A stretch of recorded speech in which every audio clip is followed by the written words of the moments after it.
Entrevista. Consciência Negra. Hoje, 20 de novembro, comemora-se em todo o país o Dia da Consciência Negra. Em Andradas e em outros 1000 municípios é feriado.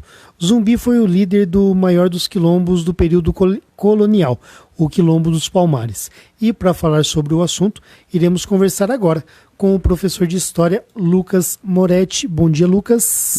Bom dia, Sandro. Bom dia a todos os ouvintes da Rádio Vinícola, né? Muito prazer em estar aqui. Obrigado pelo convite. Lucas, interessante esse bate-papo sobre um assunto que ele é fascinante. É importante, né, que a gente saiba o porquê que a gente está em casa hoje, né? Talvez muitas pessoas nem saibam por que estão em casa, ou se não, talvez esse seja um feriado muito debatido sobre ter ou não ter, porque muitas pessoas acham que não é necessário, outras pessoas acham que atrapalha o comércio, né? Outras pessoas afirmam que sim, deve-se ter esse feriado, deve ter ações afirmativas para que esse feriado, né, ele seja bem trabalhado. Então é um feriado talvez até um pouco polêmico, né, porque ele acaba sendo até facultativo em alguns municípios.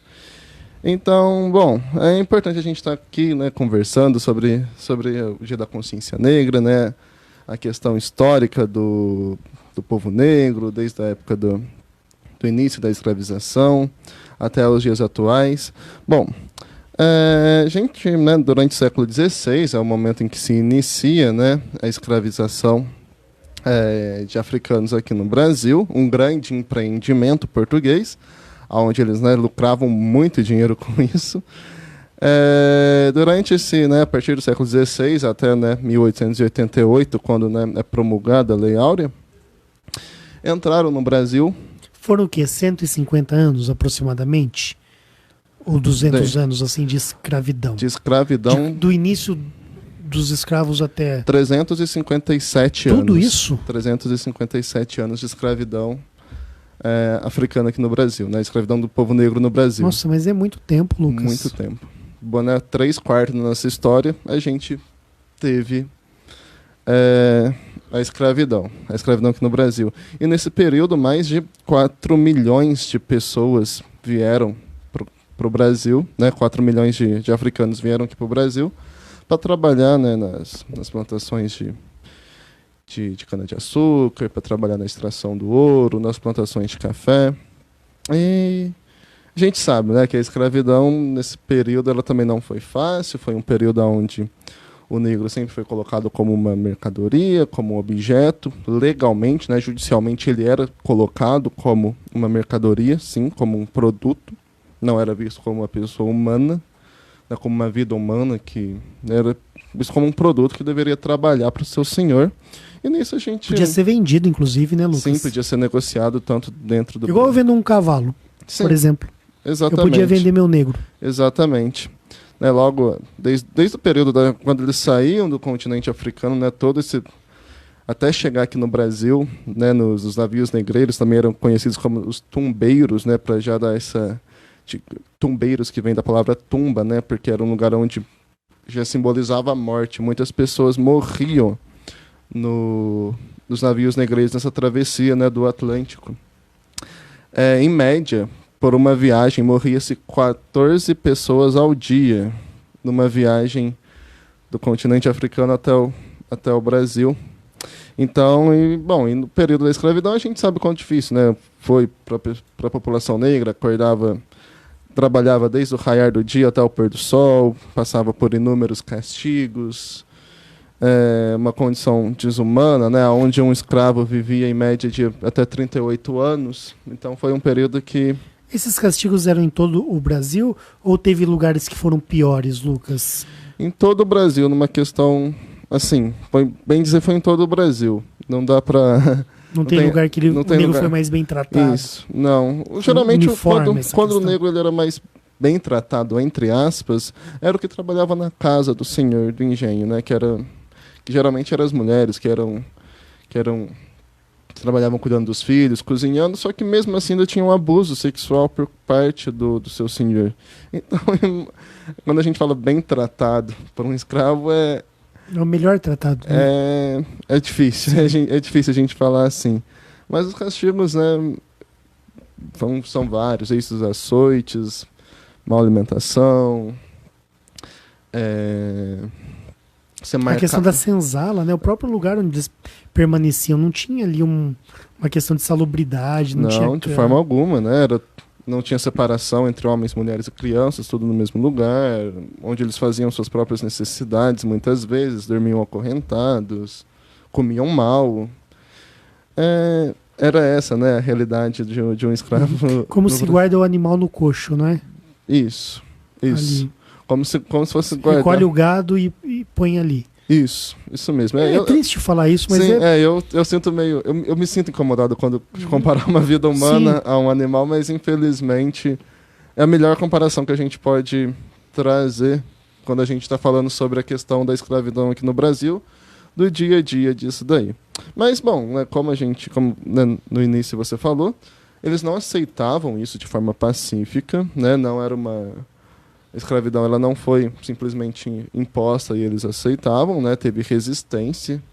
Né? O próprio Quilombo dos Palmares foi uma dessas resistências, né? Um quilombo onde tinha 30 mil pessoas. Uma cidade verdadeira. Uma cidade, né? Bem dizer, com uma administração, com uma economia, né? Com suas tecnologias, então isso é de se valorizar. Tinha várias e várias revoltas escravocratas, né, de os próprios escravos fugirem ou deles colocarem fogo em plantações, fogo na senzala, matar seus senhores, matar o capitão do mato. Isso acontecia muito. Então, eles não aceitavam de forma pacífica, como tudo que era imposto, né, aos escravos durante esse período. Então, isso é curioso, né, porque às vezes a gente fala, mas a escravidão era assim, né, eles sofriam, eles passavam fome, trabalhavam muito e eles simplesmente aceitavam? Não, né? Muitos não. Muitos não. Muitos tinham... Faz parte do ser humano isso, né? Sim, faz parte, né? Vou buscar o que é melhor para mim. Sim, exatamente. Ainda principalmente quando acontece a Revolução Haitiana, né? Que foi o momento onde os negros, né, lá de São Domingos, a antiga, que era colônia francesa, que hoje é o Haiti, eles se revoltaram, expulsaram os franceses de lá, depois declararam independência. Essas ideias chegaram aqui no Brasil no início do século XIX e foi aonde começou a acontecer várias e várias revoltas escravocratas mesmo. Tanto que eles tentavam até conter, né, esse assunto, principalmente nos portos. Quem traziam, no caso, eram brancos esses assuntos, né? Quem traziam geralmente eram os comerciantes. Isso, quem trazia geralmente eram os comerciantes mesmos de escravos. Eles falavam, tá acontecendo um negócio lá em São Domingos, ó, que não pode chegar, só que acabava espalhando o que estava acontecendo lá e foi o momento onde aqui no Brasil aconteceu muitas e muitas revoltas, né, escravocratas aqui. Então isso mostra, né, que não foi aceito de forma pacífica, sempre resistiram a todo esse sistema, né, escravagista que se perpetuou aí por mais de 350 anos. Tinha branco que ajudava negro, Lucas? Alguns casos sim. Que, né, com exceções, no caso, né, a gente não pode, a gente não tem como a gente chegar, né, falar, não, especificar nomes e tal, mas alguns casos sim, de um ser mais bonzinho que o outro, né, entre aspas. Eu acho que o branco também, que ajudava negro, ele ficava perseguido. Será que acontecia isso? Sim, geralmente lá, mas no final do século XIX, próximo, né, ao período da abolição, já havia pessoas brancas que estavam, né, junto com negros libertos, que eles já estavam fazendo manifestações, abaixo-assinados, cobrando dos governantes, dos deputados, senadores, a necessidade da abolição. Então, sim, aconteceu algumas pessoas brancas, sim, de comprar a causa. Eram como se fosse, na época, novos tempos, um espírito progressista, vamos chamar assim, vindo da Europa, de repente, e de outros lugares. Sim, mas no caso a gente também tem que entrar numa questão econômica da época, que era o surgimento do capitalismo, principalmente na Inglaterra, onde a gente era muito dependente do capitalismo, e onde muitas pessoas dessas que ajudavam os negros, né, que eram a favor da abolição, eles simplesmente não viam isso, sou bonzinho, vou ajudar, né, o negro. Não. Ele via isso também, não, preciso de um mercado, preciso de pessoas trabalhando para comprar os produtos que estão sendo fabricados no Brasil, que estão sendo né, trazidos da Inglaterra. Então havia essa necessidade, não era simplesmente por uma boa causa. Então, principalmente os ingleses. Os ingleses foram né, uma nação que cobrou muito do Brasil a abolição da escravidão, visando um grande mercado consumidor. Visando Entendi. isso. Entendi. E de lá para cá, aí aconteceu isso que você está citando, século XIX. Aí eu acho que a maior parte das pessoas conhece essa história. Veio a Lei Áurea. Sim. E a partir desse momento, Lucas, claro, você pode falar da Lei Áurea se quiser, mas a partir desse momento também, aí o negro livre, de repente, coitado, ele ficou perdido. Exatamente. Vem a Lei Áurea, né, no ano de 1888, um ano antes né, da República. E quando vem a Lei Áurea, né, beleza, a Princesa Isabel vai lá, assina a Lei Áurea, só que tem um grande problema, porque não houve políticas públicas para integrar essas pessoas negras, esses ex-escravos, na sociedade. Não houve... porque nesse momento, né, no final do século XIX, foi um período onde né, o próprio governo brasileiro, ele estava fortalecendo a vinda de imigrantes europeus aqui para o Brasil, principalmente italianos, né? Eles mesmos pagavam as despesas para que essas pessoas pudessem vir aqui para trabalhar nas lavouras e nas indústrias que estavam surgindo. Então, foi um momento onde essa mão de obra escrava estava sendo substituída por uma mão de obra barata, mais branca, europeia. E assim né, que a escravidão ela é abolida, essas pessoas negras, né, ficaram, né, a Deus dará. Ficaram, né, jogadas ao léu, ficaram à mercê da sua própria sorte. Porque não houve políticas públicas que integrassem essas pessoas àquela sociedade assalariada que estava surgindo naquele período. Né? Então foi um momento onde Aí o negro pensou, como é que eu sobrevivo? Como que eu vou sobreviver? Porque, não querendo legitimar longe disso a escravidão, mas por mais que ele trabalhasse numa lavoura, ele tinha senzala, onde ele ia dormir mal, ele tinha sua alimentação que era ruim, mas ele tinha, né? Mas não tô falando que isso é bom, tá? Claro, eu entendi. Mas e depois? Que estava sendo substituído por uma mão de obra branca, salariada, e aí? Então ficaram muitas pessoas negras ficaram, né? O italiano que estava chegando aqui também, né? Sim, tanto que aqui em Andradas, né, a gente é uma cidade fundada por italianos, no ano de 1900 foram expulsos de Andradas 1.500 pessoas negras. Foram expulsas de Andradas. Esse documento, né, para caso não estou inventando. Claro que não. Ele está na Casa da Memória, né, aqui no nosso museu. Então 1.500 pessoas foram expulsas de Andradas durante o período, né, no ano de 1900.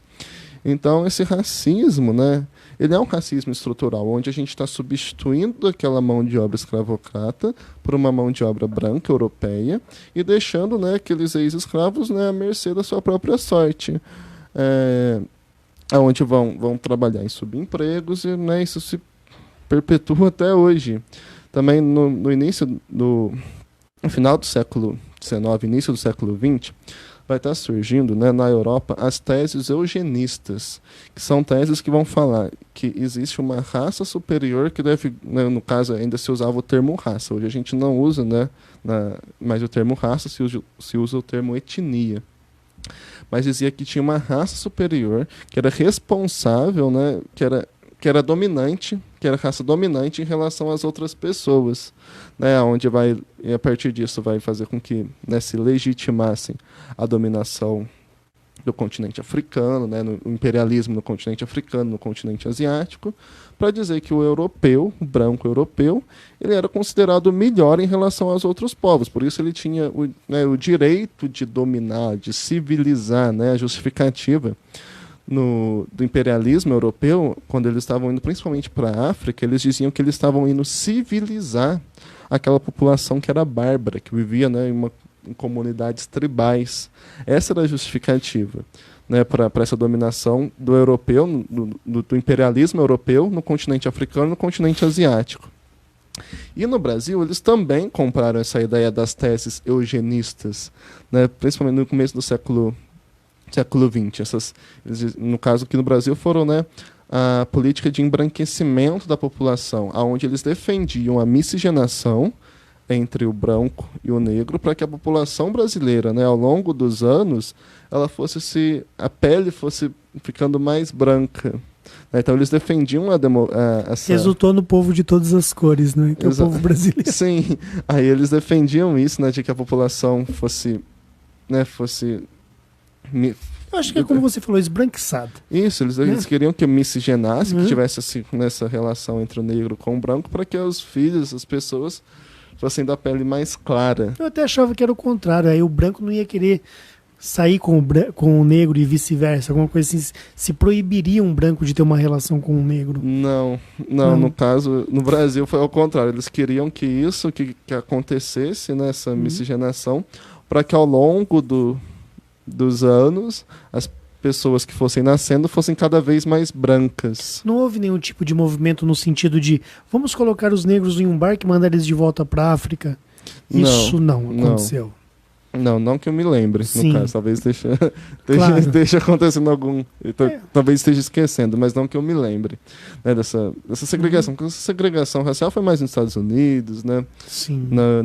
E na África do Sul. Nos Estados Unidos, negro e branco não podia no mesmo ônibus, às vezes no mesmo banheiro. Não podia nem usar o mesmo bebedouro, né? Às vezes tinha... às vezes não, tinha placas dizendo, né, que o negro não podia estar naquele local, que ele não poderia usar aquele banheiro, que não poderia usar aquele bebedouro. Então tinha muito isso, né? Até que um dos marcos, né, da segregação americana foi a Rosa Parks, onde ela estava em um ônibus, teoricamente, né, pela lei daquela sociedade, ela teria que se levantar para uma pessoa branca sentar. Ela falou, não vou me levantar. Isso aí deu maior repercussão, veio polícia, foi tudo, né? Ali o negro já estava com uma outra consciência, né? Sim, juntamente estava surgindo os Panteras Negras também, né, liderados pelo Malcolm X, Martin Luther King. Aí eles estavam surgindo, eles também estavam tomando essa frente, né, da questão da segregação lá. Mas aqui no Brasil... Só um minutinho, Lucas. Lá nos Estados Unidos ainda, perdão. Por exemplo, aqui você explicou que o negro ficava na senzala. Sim. E lá, até essa pergunta, né? O negro lá, escravo, ele foi melhor tratado do que o negro escravo aqui no Brasil? Não. Ou lá ele também, digamos assim, ele se lascou? Sim, também. Passava por dificuldades, pelos castigos, alimentação, né? Eles também sofreram bastante nos Estados Unidos também, assim como aqui no Brasil. Tá? Mas, né, então, voltando à questão do Brasil, aqui aí eles vêm com essas teses de embranquecimento, que também é uma forma de preconceito, né? Vamos deixar a população branca para que não tenha mais pessoas negras, né? Então, o racismo no Brasil ele é estrutural, ele parte desde o período da escravidão mesmo, ele vai se prolongando, né, após a ausência de políticas públicas para inserir o negro, né, nessa sociedade assalariada, as teses de embranquecimento. Então é uma coisa, o racismo no Brasil ele acaba sendo estrutural, né? Hoje a gente vê que estatísticas, né, eu trouxe algumas para mostrar, né, para comparar negros e pardos com brancos. Os rendimentos no caso, esses dados são da revista Abril, tá? Mas, no caso, eles são de 2016. Mas diz, que negros e pardos, os rendimentos mensais é de R$ 921, enquanto de um branco é de 1.607. O analfabetismo de pessoas negras e pardas, ela gira em torno de 11,5%, enquanto das pessoas brancas é 5,2%. Os anos de estudo de pessoas negras e pardas é de 7,2 anos, enquanto de pessoas brancas é de 8,8 anos. E, né, pessoas que recebem Bolsa Família, as pessoas negras e pardas, a cada 10 pessoas, 7 recebem Bolsa Família. E de pessoas brancas, a cada 10, 3 recebem. É o contrário. recebem Bolsa Família. Então, no Brasil, né, essa desigualdade que existe hoje, essa desigualdade social, a gente vê que o negro, ele sempre vai ser prejudicado, né? Ele sempre vai estar com os empregos, né, com os empregos teoricamente ruins, entre aspas, sempre vai estar morando em comunidades ou bairros, né, periféricos ou em bairros mais afastados do centro. Dificilmente a gente vai ver negros ocupando grandes cargos, como um gerente de um banco, trabalhando né, como médico, né, em profissões. Quer dizer, o preconceito existe. Sim, e perdura. Sim, perdura até os dias de hoje. Recentemente no Rio de Janeiro está acontecendo, né, bem dizer, a política de segurança pública do Rio de Janeiro, ela tá sendo, o negro está sendo o principal prejudicado, porque nesse ano ocorreu 436 homicídios no Rio de Janeiro, né, por conta da política de segurança pública. Desses 436 homicídios, 342 são de pessoas negras e pardas. E desses 342 pessoas negras e pardas, 127 tinham menos de 25 anos. Então, o jovem negro, principalmente das comunidades periféricas, eles estão sendo, né? Você acha que existe um número maior de assaltantes negros do que de assaltantes brancos? Sim, eu acredito que sim. Por sim. conta dessa situação? Por conta da ausência de políticas públicas que vai acabar gerando, né, a delinquência, a criminalidade nos grandes centros urbanos, né, nas grandes comunidades periféricas. Tudo isso gira em torno da ausência de políticas públicas efetivas para essa população que tá em uma situação de vulnerabilidade social. Principalmente nas comunidades, né? Hoje a gente vê a ineficiência da educação. Eu falo isso como professor, né? No caso, a gente está numa cidade pequena onde, querendo ou não, todas as escolas públicas e particulares são ótimas.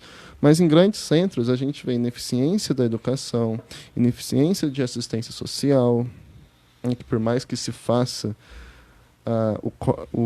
não tem verba, não tem recursos para que se trabalhe com, né, com isso. A ausência de uma saúde de qualidade. No caso, estou me referindo às comunidades periféricas. Sim. Mesmo, onde está o cerne do nosso problema social no Brasil, nessa questão da criminalidade, da violência. Então, a gente vê uma ausência de políticas públicas, né, que faz com que isso seja uma consequência social, né, que isso acaba sendo uma consequência, essa questão de assalto, de tráfico de drogas, de prostituição e por aí vai.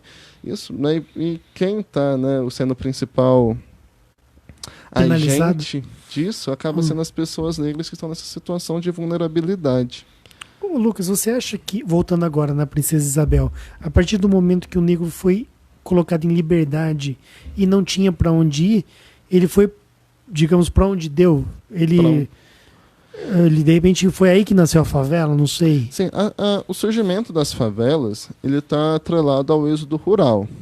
Foi um momento onde, né, no campo estava sendo, a mão de obra do campo estava sendo substituída pelas máquinas. Essas pessoas, elas tiveram que vir para a cidade.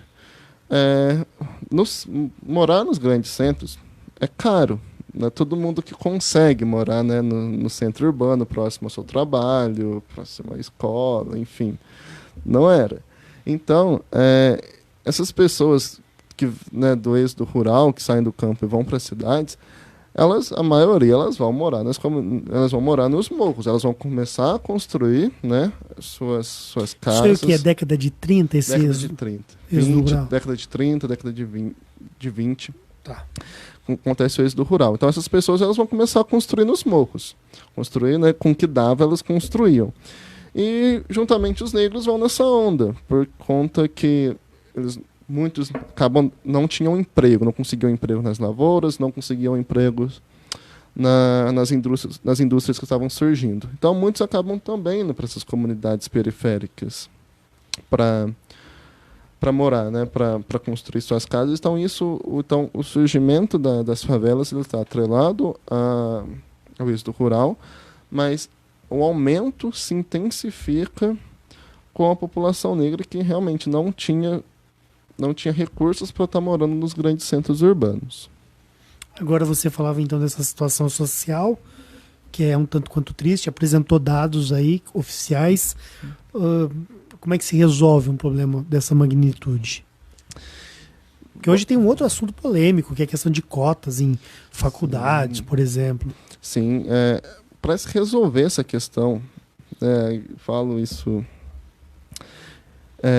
como um cidadão, no caso agora, eu acho que deve ter políticas públicas de valorização à cultura, né, africana e a cultura do afro-brasileiro, porque a gente tem uma lei, que é a Lei 10.639, de 2003, que diz da obrigatoriedade do ensino de história da África e de cultura afro-brasileira na rede pública e na rede particular. E isso é colocado por lei. Só que, logicamente, a gente vai trabalhar esse assunto nas aulas de história, na aula de sociologia, talvez na de geografia, que a gente vai conseguir estar trabalhando esse assunto. Só que, se a gente for olhar a carga horária, né, do dia a dia, né, de um professor, não dá tempo. O ensino médio, hoje, que, né, no caso falando por Minas Gerais, 2 aulas de história e 1 aula de sociologia, como que a gente vai na semana vai incluir isso, né, esse assunto? Por mais que o professor, né, tem que fazer seus malabarismos, vai dar uma pincelada, não vai ser de maneira efetiva, de maneira clara. Eu penso que da necessidade de ter uma disciplina mesmo, que for uma aula por semana, uma disciplina para trabalhar tanto a questão da cultura afro-brasileira como da questão indígena. É necessário isso, uma disciplina, para que o professor consiga trabalhar com efetividade esse assunto. Então, eu acho que a educação ela está atrelada a resolver esse problema, partindo desde o princípio, partindo desde a educação infantil, e, no caso estou falando da educação pública, desde do infantil, passando pelo Fundamental 1, Fundamental 2, principalmente nas áreas periféricas, nas áreas de vulnerabilidade social.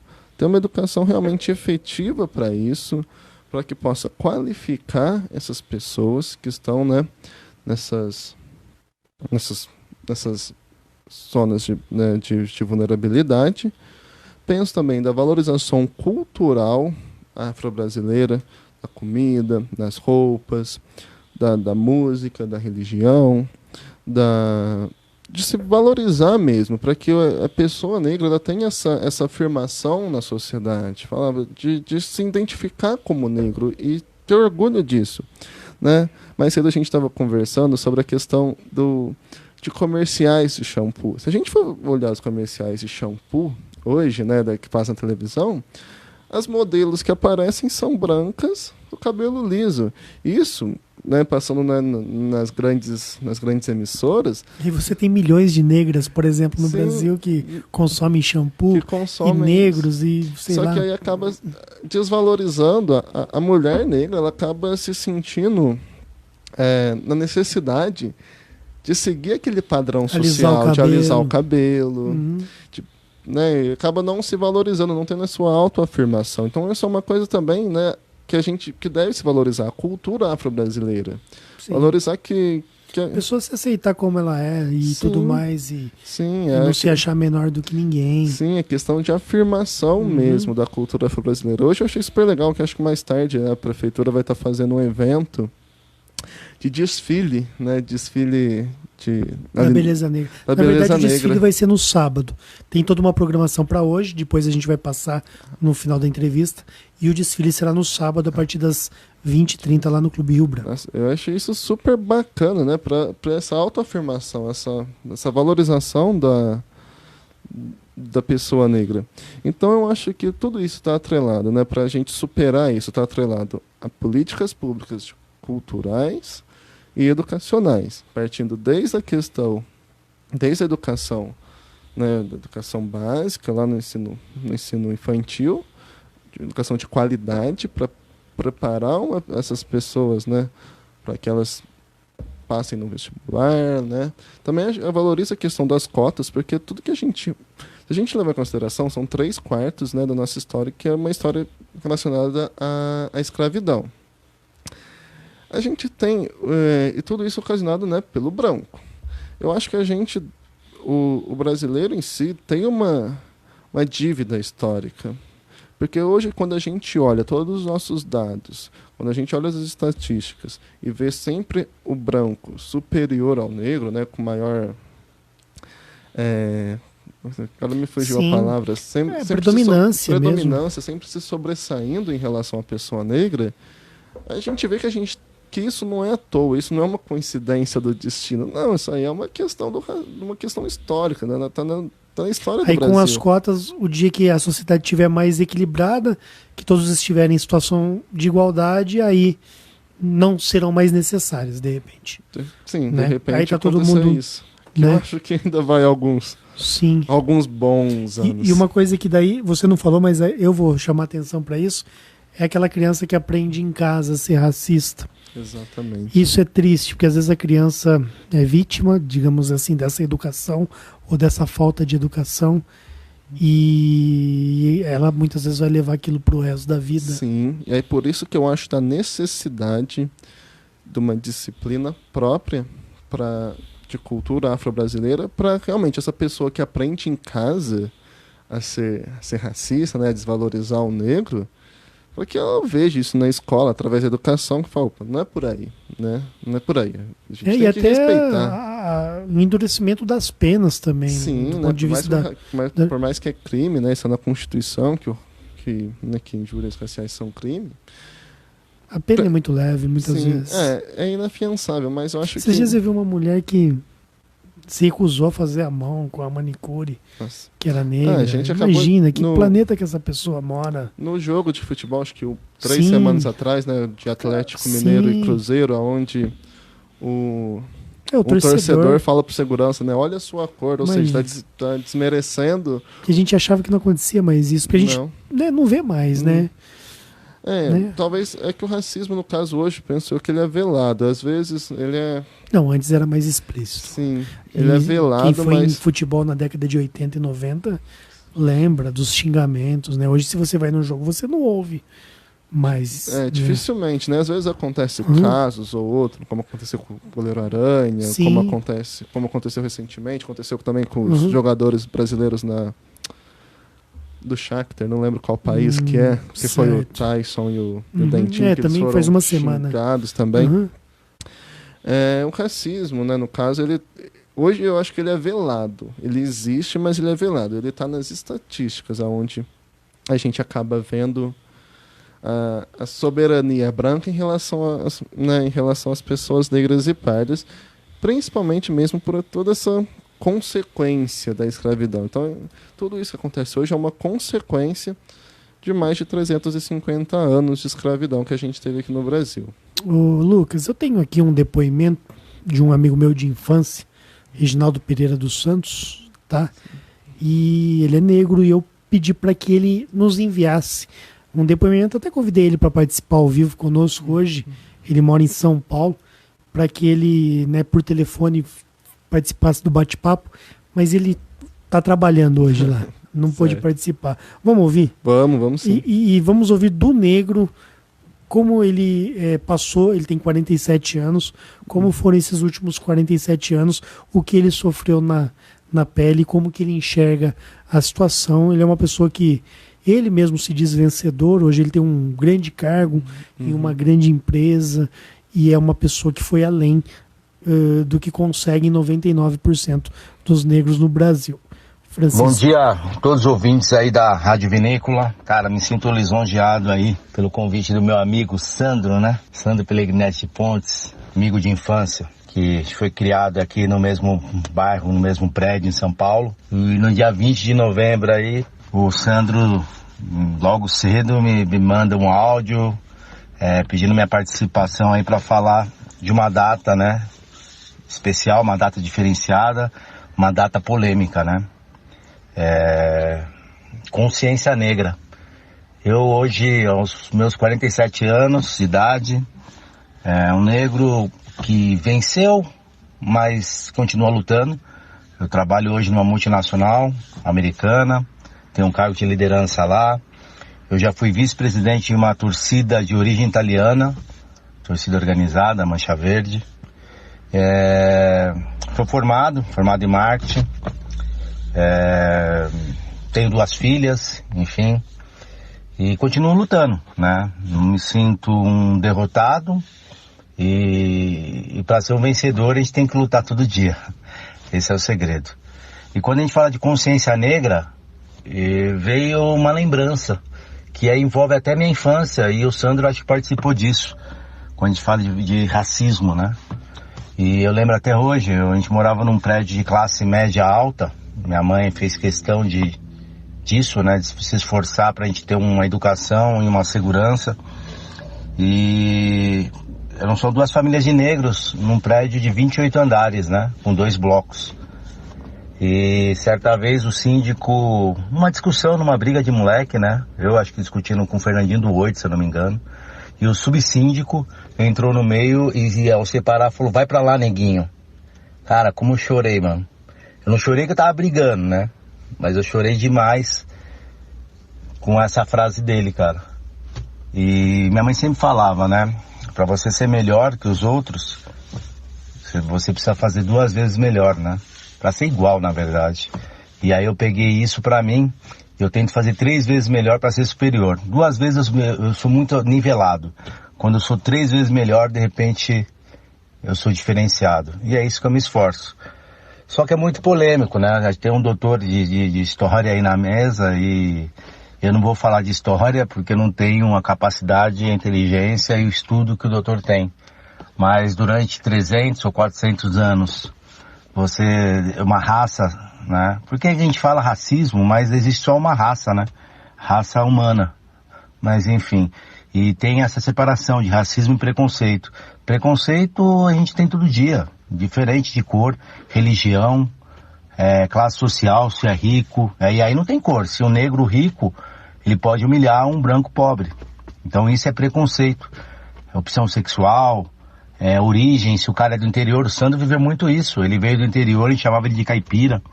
Ele sofreu demais isso com a gente aqui em São Paulo. Quando o cara é do Nordeste, aqui em São Paulo, a gente fala, ó o baiano aí, pô, pode ser coisa de baiano. E assim vai. Quando você vai no Nordeste, o pessoal tem preconceito com o pessoal do Sul, do São Paulo, do Rio, e assim vai. Então, o preconceito, ele está embutido no ser humano, ele já está enraizado no ser humano. O racismo é um pouquinho, faz parte do preconceito, é óbvio, mas o racismo, ele vem de uma forma latente e só sente quem está na pele. Só sente quem está na pele. Eu consegui seguir minha carreira profissional numa multinacional, conforme eu já mencionei. Eu consegui, dentro de uma torcida organizada de origem italiana, me destacar, né? E isso foi através do quê? Não é pela minha cor. Eu já sofri alguns tipos de preconceito, que a gente confunde com racismo, mas é preconceito e tá lado a lado, já. Mas eu não deixei me abalar. O que eu faço é não me vitimar. Se você se vitimiza, aí complica a situação. Então é um assunto muito polêmico, igual a questão de bolsas, de ter cota. Eu tenho a minha opinião, não é questão de ser a favor ou contra. Eu acho que teria sim que dar uma bolsa, uma facilidade, principalmente para a classe social, né? Quem é pobre, quem não tem condições financeiras de estudar no colégio particular e tal. E aí o que acontece? Automaticamente, porque você vira um racismo, né? Um preconceito. Vai dar bolsa, ele tá só na escola porque ele é negro, ele só tá na faculdade porque é negro. Quando você dá para pobre, a grande maioria da população pobre é negra. Automaticamente, os maiores beneficiados vão ser os negros. E para com isso, entendeu? Para com esse de se vitimar. Eu vou por causa da bolsa, entendeu? E isso é muito complicado. Mas, como eu disse, eu não quero dar uma lição de vida, não quero mostrar o que é o certo e errado, porque não existe o certo e errado. A partir do momento que você julga por qualquer tipo de situação, não tem o certo, né? Não existe o errado. Existe uma situação que é complicado, é inerente ao ser humano. Não dá pra gente aceitar. Mas tem que conviver, né? E eu vejo, para finalizar minha parte aí, eu vejo que aquele famoso discurso do Martin Luther King, né? E se você olhar para trás, o sonho dele, em parte, foi realizado. Hoje, brancos e negros convivem, andam lado a lado. Tem muitas situações que o negro, ele, por sua capacidade, por seu esforço, ele é do mesmo nível, superior, em relação à condição financeira, em relação à estabilidade econômica, coisa que no passado era muito raro, né? E isso foi através do quê? Através da sua capacidade, diferente da sua cor. É isso que é o segredo. Esquece a questão de cor, e sim que você é como pessoa, como ser humano. Estudo. Eu acho que o essencial é estudo, o essencial é educação, o essencial é o ser humano. E aí, automaticamente, quem está na pele, só esse vai sentir o racismo. O restante vai ter discurso. E os discursos são bonitos, são legais. Mas o racismo, de repente você chegar com um carro, igual eu tenho um carro da minha empresa, eu chego num determinado local e pensa que é Uber, ou pensa que é uma manobrista, já aconteceu. Isso é um preconceito misturado com racismo. Eu trabalho, hoje eu sou um coordenador de vendas, eu era representante de vendas, região Brasil Sul, uma multinacional de equipamentos médicos. E eu já tive reuniões com grandes hospitais, Albert Einstein, BP, Sírio-Libanês e assim vai. E de igual para igual, com médicos, com administradores, e pessoas, a maioria realmente são brancas, né, que estão nesses cargos de liderança. Já tive preconceito, já me olhar de outra forma. Depende do que você está entregando, né? Depende, quando você chega tem aquele impacto, mas quando você começa a conversar e conhecer as pessoas, volta ao ser humano, né? E aí quando você desagrada, aí vem o macaco, o negro, né? No subconsciente. Isso, infelizmente, o ser humano é assim. Aos meus 47 anos eu olho para trás e vejo que foi importante a educação que minha mãe me deu. E sem ela eu não estaria aqui, tá bom? Muito obrigado. Dia 20 não é o dia do negro, como muitos dizem de forma pejorativa. O dia da consciência. Consciência. Isso vale para todos. Você ter consciência do que foi feito no passado, que não se pode repetir com ninguém. Com ninguém, com nenhum tipo de raça. A humanidade não pode se permitir mais isso. Se permitiu sim no Holocausto do Hitler. Não tem que mais existir esse tipo de situação que foi feito. Você ser chibatado, escravizado, morto, assassinado, por uma questão de cor, enfim. É muito complicado, mas é isso. Eu não vou falar nada, Lucas. O que você... Eu gostei de uma parte que ele falou, do que a mãe dele dizia, né? Que ele, como sendo negro, tinha que ser 2 vezes melhor. Isso, numa música do Racionais, na hora que o Mano Brown começa a música, ele fala, né? Como negro, né, tem que ser sempre 2 vezes melhor para você estar sendo aceito na sociedade. Isso é uma coisa muito... me chamou bastante atenção. E essa questão também sobre, né, mesmo uma pessoa que ele é negro, ele acabou vencendo na vida, né, sendo uma pessoa, ele é uma pessoa importante, né, da estrutura onde ele está. Então eu trouxe para gente, né, para mostrar, né, aos ouvintes, um relato de uma autora, no caso eu sou suspeita a falar dela, que ela é minha autora preferida. Ela se chama Carolina Maria de Jesus. Carolina Maria de Jesus, ela escreve um livro que chama Quarto de Despejo, Diário de uma Favelada. Nesse livro, que ela, no caso é um diário mesmo, ela era uma mulher negra que viveu no Brasil no século passado. Ela nasceu em Minas Gerais, em Sacramento, mas depois ela se muda para São Paulo. Ela vai morar na favela do Canindé, que hoje não existe mais, né? Hoje foi derrubada para fazer a Marginal Tietê. E a Carolina Maria de Jesus, né, como já disse, era uma mulher negra. Isso já entra 2 coisas. Mulher negra no passado ainda, né? Então, sou mãe solteira de 3 filhos. Ela era semi-analfabeta e catadora de material reciclável. E tudo que ela encontrava de papel, tudo que ela via que ela podia escrever, ou tudo que continha letras, livro, jornal, revista, ela levava, né? Ela levava tanto para escrever como para ela ler.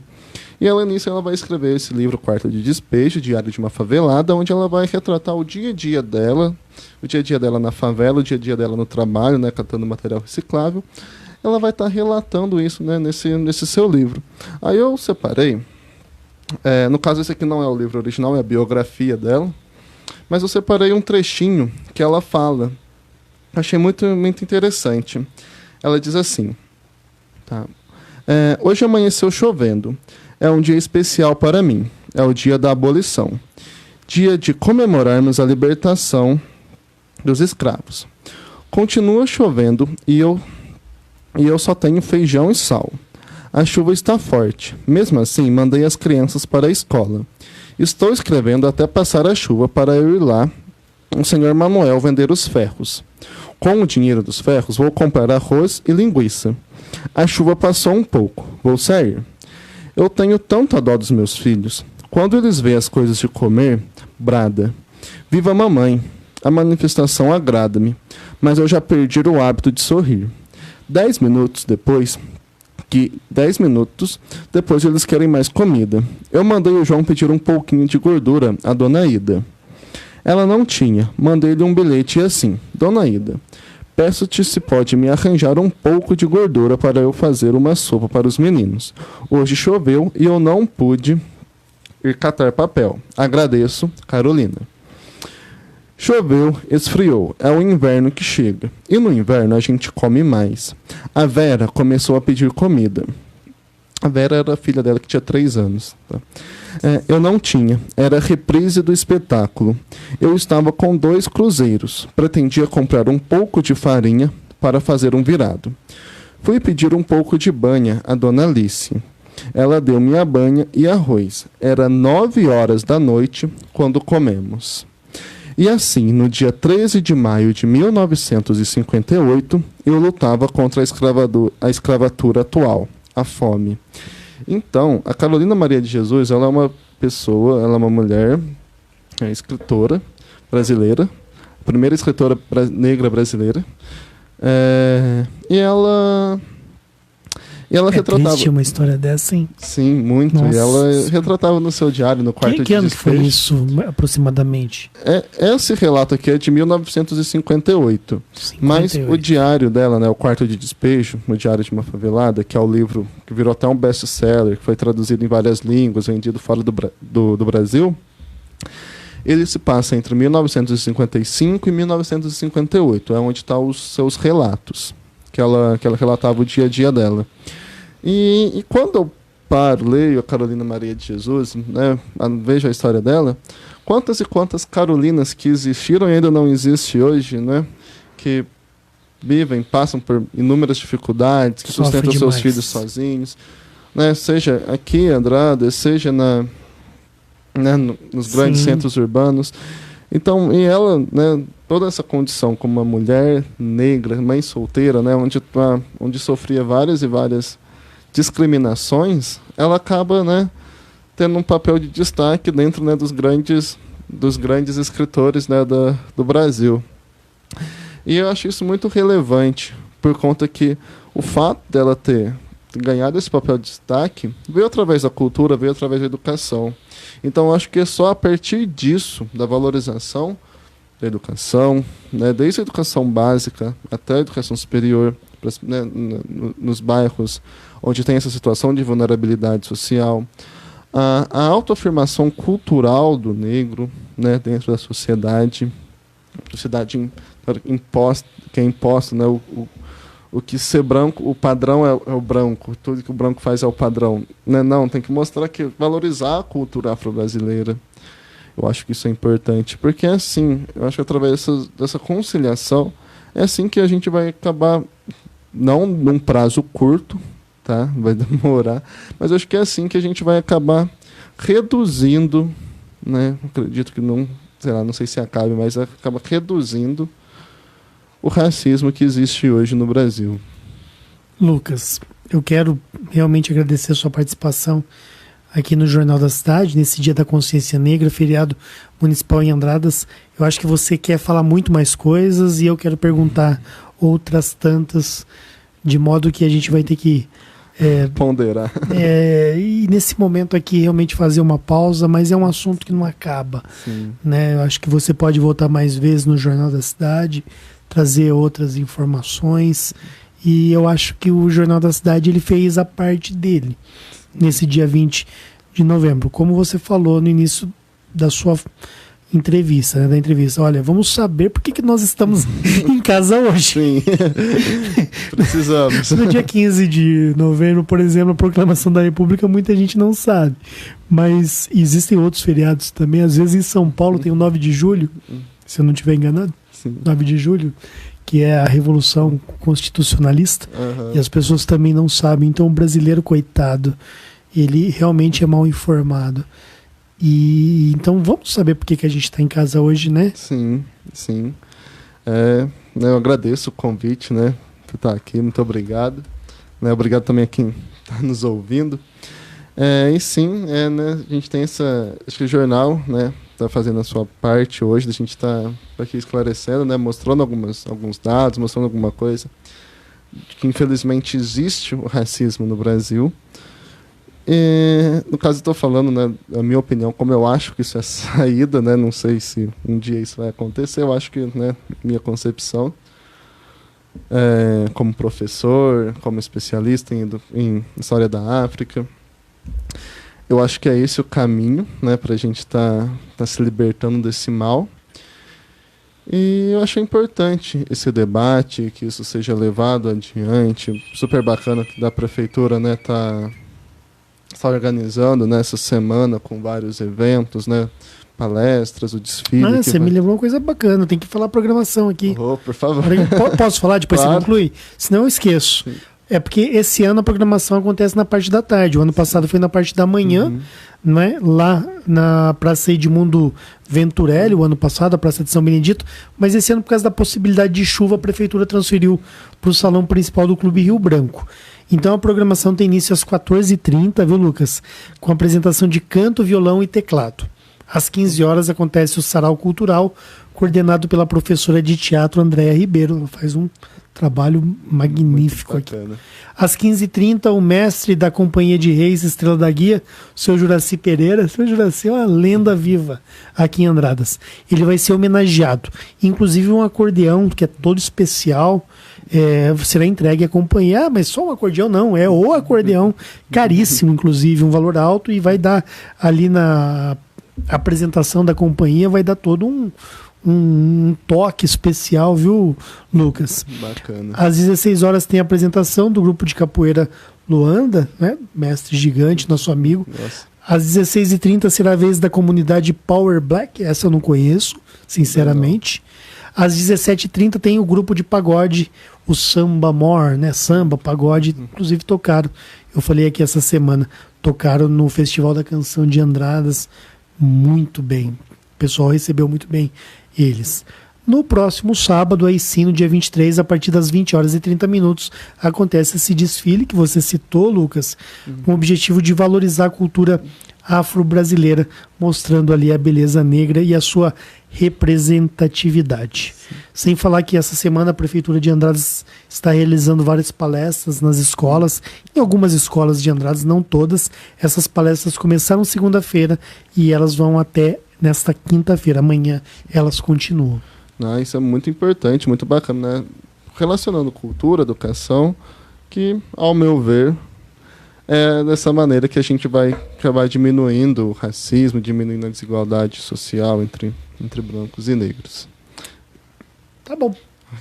Obrigado, Lucas. Eu que agradeço, Sandro. Muito obrigado a todos. Nós conversamos com o professor de História, Lucas Moretti. Ele participou do programa Jornal da Cidade falando sobre o Dia da Consciência Negra.